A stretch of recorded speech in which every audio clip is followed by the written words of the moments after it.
Hi friends, எல்லோருக்கும் வணக்கம். எல்லோரும் எப்படி இருக்கீங்க? நல்லா இருக்கீங்களா? இன்றைக்கி அந்த கதையோட அடுத்த பகுதி தான் பார்க்க போகிறோம். அதுக்கு முன்னாடி நீங்கள் செய்ய வேண்டிய விஷயம் அப்படின்னு கேட்டிங்கன்னா, மறக்காமல் நம்ம இந்த சேனலை சப்ஸ்கிரைப் பண்ணிக்கோங்க. கீழே இருக்க பெல் பட்டனையும் கிளிக் பண்ணுங்கள். அப்போ தான் நான் போடுற வீடியோஸ் எல்லாமே உங்களுக்கு உடனுக்குடனே நோட்டிஃபிகேஷன் வரும். ஸோ மறக்காமல் சேனலை சப்ஸ்கிரைப் பண்ணிவிட்டு வீடியோ பாருங்கள் ஃப்ரெண்ட்ஸ். வாங்க நம்ம கதைக்குள்ளே போகலாம். அதுக்கப்புறம் என்ன ஆச்சுன்னு பார்த்தீங்கன்னா, அக்காவோட மேரேஜுக்காக நான் ஊர்லேருந்து வந்திருந்தேன். நான் வந்ததுக்கு அப்புறம் அப்பா என்ன சொன்னார்னா, இது மாதிரி அக்கா கல்யாணத்துக்கு பணம் ரெடி பண்ண கொடுத்த இடத்துல கேட்ட இடத்துல கொடுக்கல. அதனால நான் எனக்கும் சித்தப்பாவுக்கும் இருக்குல்ல அந்த லேண்டை விற்கலாம் அப்படின்னு சொல்லிட்டு முடிவு பண்ணியிருக்கேன் அப்படின்னு சொல்லிட்டு சொன்னார்.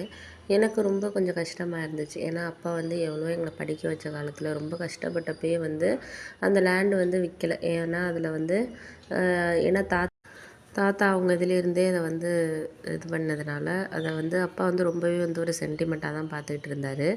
அப்படி இருக்கப்போ இப்போ திடீர்னு விற்க சொன்னால் அவரால் எப்படி ஒரு மனசளவில் அவர் வந்தார் பக்குவப்பட்டார் அப்படிங்கிறது தெரியல.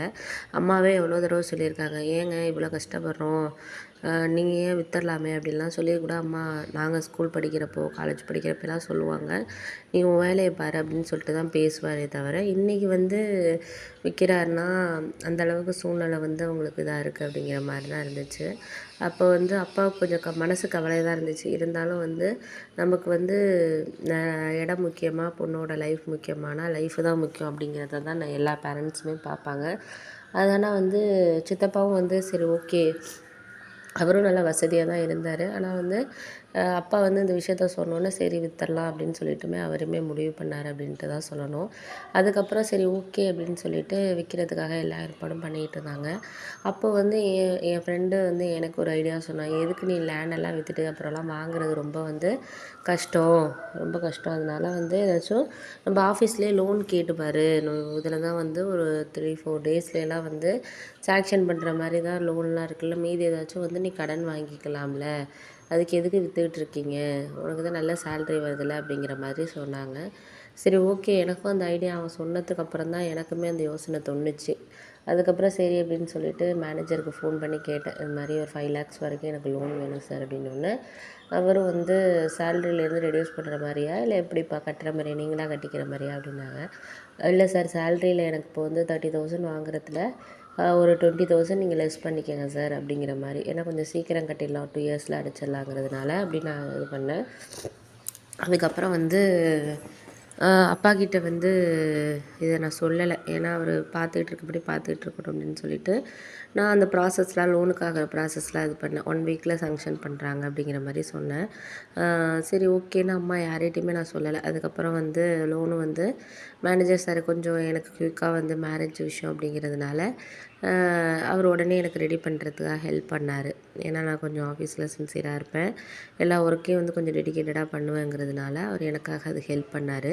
சரி ஓகே அப்படின்னு சொல்லிவிட்டு நானும் அந்த லோனுக்காக எல்லா வேலையும் பார்த்தேன். அவங்க என்னென்ன சொன்னாங்களோ எல்லா இதுக்கும் பேங்க்கு போகிறது அந்த ப்ராசஸ் எல்லாத்தையுமே ஒரு 2 days லீவ் போட்டுட்டு இங்கேருந்தே பார்த்தேன். அதுக்கப்புறம் சரி லோன் சாங்ஷன் ஆகிடுச்சு அப்படின்னு சொல்லிட்டு எனக்கு மெசேஜும் வந்துருச்சு. அவங்களும் செக் கொடுத்தாங்க.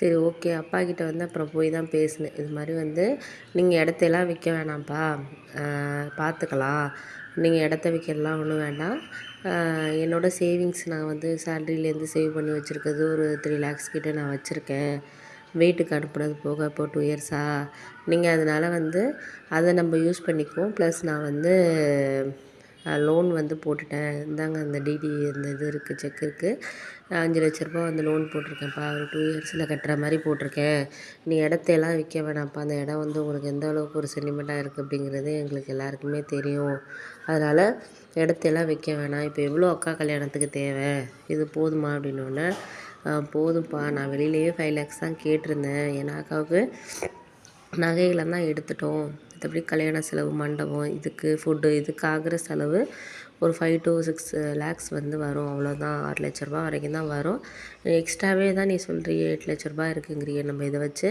மேனேஜ் பண்ணி பார்த்துடலாம், அது ஒன்றும் பிரச்சனை கிடையாது, நீ இந்த அளவுக்கு ஹெல்ப் பண்ண வரைக்கும் போதும்ப்பா, நான் எதிர்பார்க்கவே இல்லை நீ இது மாதிரி ஒரு முடிவெடுப்பேன் அப்படின்னோடனே, அப்புறம் என் அக்காவுக்கு நான் நினச்சிட்டு இருந்தேன்னா நம்ம இந்த 3 lakhs சேவிங்ஸ்லேருந்து அக்காவுக்கு ஏதாச்சும் அவங்களுக்கு ஏதாச்சும் நான் ஒரு கிஃப்ட் மாதிரி பண்ணிடலாம், பணமாக வந்து நம்ம மாப்பிள்ளை வீட்டுக்கு இந்த இதுக்கெல்லாம் கொடுக்குறதுக்கெல்லாம் பணத்துக்கு நான் கொடுத்துடலாம் அப்படிங்கிற ஒரு ஐடியாவில் தான் நான் வந்து உங்கள்கிட்ட நான் சொல்லவே இல்லை.